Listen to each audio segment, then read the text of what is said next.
Chapter 3.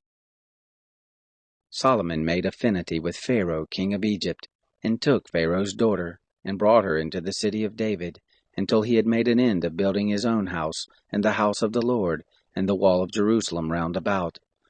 Only the people sacrificed in the high places, because there was no house built for the name of the Lord until those days. Solomon loved the Lord, walking in the statutes of David his father. Only he sacrificed and burnt incense in the high places.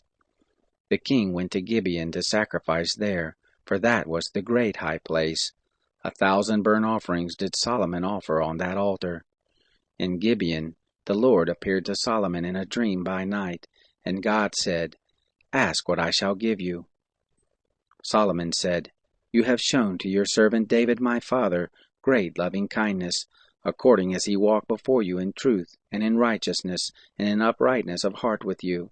And you have kept for him this great loving kindness, that you have given him a son to sit on his throne, as it is this day. Now, O Lord my God, you have made your servant king instead of David my father, and I am but a little child. I don't know how to go out or come in. Your servant is in the midst of your people which you have chosen, a great people that can't be numbered nor counted for multitude. Give your servant therefore an understanding heart to judge your people, that I may discern between good and evil, for who is able to judge this your great people?" The speech pleased the Lord that Solomon had asked this thing.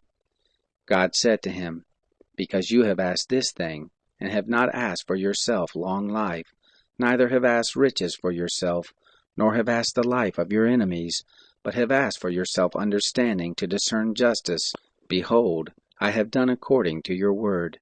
Behold, I have given you a wise and an understanding heart, so that there has been none like you before you, neither after you shall any arise like you. I have also given you that which you have not asked, both riches and honor, so that there shall not be any among the kings like you all your days.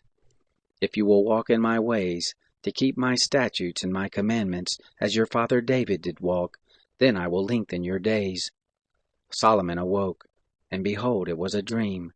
And he came to Jerusalem, and stood before the ark of the covenant of the Lord, and offered up burnt offerings, and offered peace offerings, and made a feast to all his servants.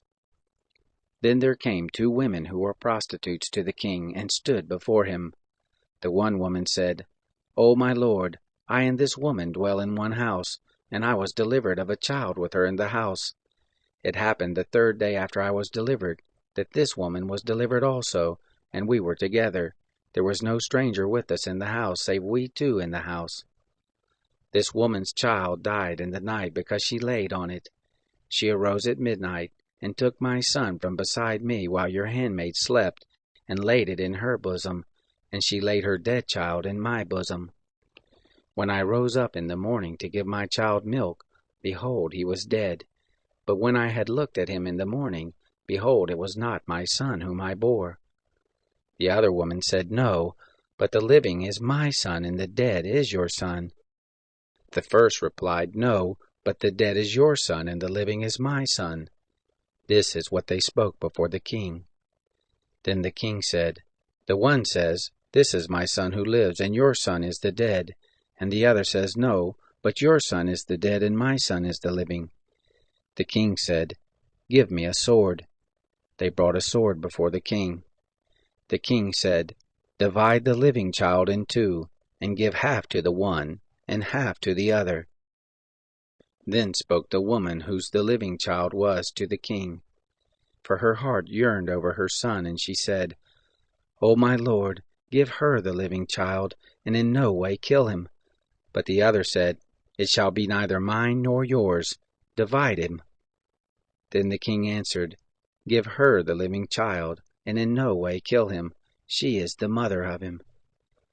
All Israel heard of the judgment which the king had judged, and they feared the king, for they saw that the wisdom of God was in him to do justice.